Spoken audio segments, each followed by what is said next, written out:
Sir నమస్తే sir. నమస్తే sir, YCP పరిపాలనలో సంక్షేమ పథకాలతోటి ఎవరు లేని విధంగా, ఎవరు చేయని విధంగా సంక్షేమ పథకాలు అయితే ప్రజలకు అందించడం జరిగింది. సో అదే ధీమాతోటి ఈసారి వైనాట్ 175 అన్న వైసీపీ పార్టీకి కేవలం 11 సీట్లు రావడానికి కారణం ఏమి ఉండొచ్చు? వైసీపీ అభిమాని అయినా జగన్ చేసినది ఏంటంటే ఎవరు కూడా అక్కడ ఉన్నారు 10 మంది. సజ్జల రామకృష్ణారెడ్డి కావచ్చు, మిథున్ రెడ్డి కావచ్చు, కొందరు నాయకులు ఏంటంటే అసలు సీఎం జగన్ కలనేయకుండా వీళ్ళే బయటకు పంపించేయటం, నిరంకుశత్వం. హోమ్ మినిస్టర్కి వెళ్ళినా, ఎమ్మెల్యేకి వెళ్ళినా నో ఇంటర్వ్యూ, బయటకు వెళ్ళిపోవటమే. అదొకటి. ప్లస్ వాలంటరీ వ్యవస్థను పెట్టారు. ఈ వాలంటరీ వ్యవస్థ విఆర్ఓని పెట్టిన తర్వాత లంచం లేదన్నారు. లంచం 100% జరిగింది. ఎలా జరిగింది? విఆర్ఓలు, ఎంఆర్ఓలు, ప్రెసిడెంట్గా ఇక్కడ ఎమ్మెల్యేకి విలువ లేదు, సర్పంచ్కి వాల్యూ లేదు, కార్యకర్తకి వాల్యూ లేదు. వాలంటీర్స్ దగ్గరికి వెళ్ళిపోయి 5,000, 10,000 ఇచ్చే స్థలాలు కూడా రాయించుకున్న వాళ్ళు ఉన్నారు. ప్రెసిడెంట్ డమ్మీ, కార్యకర్త డమ్మీ, ఎమ్మెల్యే, మినిస్టర్ కూడా అందరూ ఇక్కడ విలేజ్లో ఎవరో నాయకుడు లేరు. ఏంటంటే దాని నిమిత్తం ప్రతి వారు కూడా అసంతృప్తితో ఉన్నారు. జగన్కు చెబుతామంటే వీలు లేదు. కానీ ఏం తెలియదు అంటారా?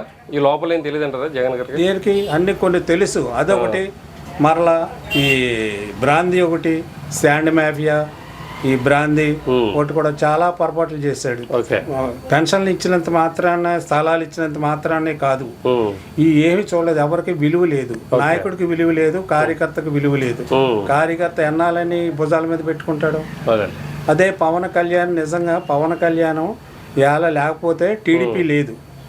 ఇవాళ పవన్ కళ్యాణ్ వల్లే టీడీపీలో నగ్గారు, పవన్ కళ్యాణ్ నగ్గారు. అదొకటి. ఇండియా చరిత్రలో 21 సీట్లకు పోటీ చేసి 21 సీట్లు కూడా నెగ్గిన కడితే ఒక పవన్ కళ్యాణ్కే ఉంది. దమ్మున్న నాయకుడు. పైగా ఎవడో ఈ దేశంలో ఎవడ మీటింగ్ పెట్టినా డబ్బులు ఇచ్చి తెచ్చుకున్న వాళ్ళే 400, 500. పవన్ కళ్యాణ్కి అలా అటువంటి పరిస్థితి లేదు. అతను వస్తే చాలు లక్షల మంది వస్తారు, అంత అభిమానం ఉంది. అయినా సరే పార్టీ కోసం, టీడీపీ కోసం, జగన్ ఓడించడం కోసం పట్టుదలతో ఎన్నో అవమానాలు భరాయించాడు పవన్ కళ్యాణ్. భరాయించిన అతను పబ్లిక్ మీటింగ్లో చెప్పాడు, నేను తిట్లు, అవమానాలు భరాయించాను, అయినా సరే జగన్ ఓడించడమే నా లక్ష్యం ఒకటే అని కొన్ని సీట్లు, 40 సీట్లు కానీ 21 సీట్లకి తగ్గించుకున్నాడు. నిజంగా ఏ నాయకుడు తగ్గించుకోవడం ఇవన్నీ చేస్తుంటే వైసీపీ వాళ్ళు కూడా కామెంట్ చేయడం కానీ, లేదంటే పోస్ట్ పెట్టడం, ఇవన్నీ చేస్తున్నారు. అన్నీ చేస్తున్నారు. ఏంటంటే వైసీపీ వాళ్ళు ఏమనుకున్నారంటే ఏమవుతుంది అనుకున్నారు తప్ప ఇదేమో వైనాట్ 175 అనుకున్నారు. కానీ వీళ్ళు చేసింది ఏంటంటే వీళ్ళు ఆశించకుండా వీళ్ళ మాటలంట అక్కడ కొందరు నాయకులు, అక్కడ సజ్జల రామకృష్ణ గారు తదివాళ్ళు వాళ్ళ మాటలే వింటూ జగన్ కళ్ళు మూసిపోయాను ఉన్నారు. కాబట్టి ఇలా పవన్ కళ్యాణ్దే, ఇలా తెలుగుదేశం రావడానికి కారణం పవన్ కళ్యాణ్ అనేదే, తెలుగుదేశం లేదు. అంతే అంటారా? అంతే, 100%. ఇందులో మాత్రం ఎటువంటి లేదు. ఇదంతా వైసీపీ నాయకులు లోపాకారంగా చెప్పకపోయినా బహిరంగంగా లోపాకారంగా అందరికీ తెలుసు. అదంతా. ఓకే అండి, ఇది జరిగిందండి. Thank you. తమ్ముడు, టీడీపీ అధికారం రావడం జరిగింది 2024లో. సో పెట్టినటువంటి పథకాలన్నీ కూడా సక్సెస్ఫుల్గా అమలవుతాయని భావిస్తున్నావా? అమలవుతాయని కదా సార్ పెట్టారు చంద్రబాబు నాయుడు గారు. మాకు చాలా ఆనందంగా ఉందండి. ఆయన మాకు జాబులు గట్రా అన్నీ ఇప్పించాలి. మాకు వస్తాయంటావా? ఇప్పుడు నిరుద్యోగ వృద్ధి లేదంటే ఉద్యోగాలు చేస్తని చెప్పి హామీలు అవ్వడం జరుగుతుంది. లేదండి, అవుతాయండి. ఆయన పెట్టినవన్నీ అవుతాయి. వైసీపీ పరిపాలనలో పెట్టినటువంటి పథకాలకే మరో శ్రీలంక కింద అవుతుందని చెప్పారు. ఇప్పుడు దాన్ని మించిన అధిక పథకాలు ఉన్నాయి. మరి ఇప్పుడు ఎలా ఉంటుంది అనుకోవచ్చు? మరి ఇప్పుడు సార్ అయితే పెట్టారండి బాబు గారు, కంపల్సరీ అమలు అవుతాయండి.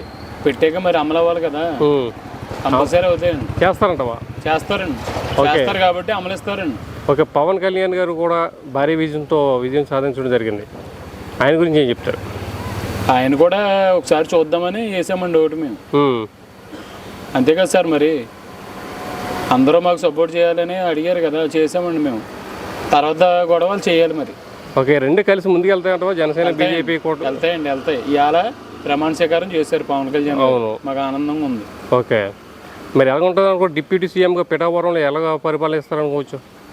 ఇంకా ఇవ్వాలి కదా సార్, సంతకం పెట్టింది ఉంది, ఎదరుంది కదా, ఇంకా చేసే పనులు చేస్తారు వాళ్ళు. చేస్తారంట? చేస్తారు. మాకు నమ్మకం ఉంది కాబట్టి ఓటేసామండి మేము. ఓకే, సరే తమ్ముడు, థ్యాంక్ యూ.